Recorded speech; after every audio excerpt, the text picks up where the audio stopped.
شاہراہ پر سیلابی پانی بہنے کی وجہ سے جمعے کو حیدرآباد اور وجےواڑہ کے درمیان ٹریفک روک دی گئی۔ ضلع NTR کے نندی گاما کے قریب پٹاورم پر قومی شاہراہ 65 پر دریائے منیرو کا سیلابی پانی بہہ رہا ہے۔ حیدرآباد سے وجےواڑہ کی سمت جانے والی گاڑیوں کا رخ تلنگانہ میں کوڈاٹ کی سمت موڑ دیا گیا۔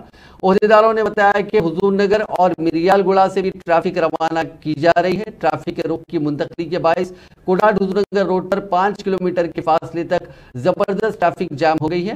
ضلع کھمم میں دریائے منیرو جمعرات سے ہی موسلادھار بارش کی وجہ سے لبریز ہو گئی ہے، جس کے باعث ضلع NTR میں اہم قومی شاہراہ میں زیر آب آ گئی۔ Telangana state road transport corporation نے اس صورتحال کے پیش نظر قومی شاہراہ پر حیدرآباد اور وجےواڑہ کے درمیان چلائی جانے والی اپنی خدمات معطل کر دی ہیں۔ منیجنگ ڈائریکٹر محکمہ RTC BC سجنا نے بتایا کہ ان بسوں کو برائے مریال گوڑہ گنٹور متبادل روٹ سے روانہ کیا جا رہا ہے اور اس روٹ پر ہر آدھے گھنٹے میں ایک بس روانہ کی جا رہی ہے۔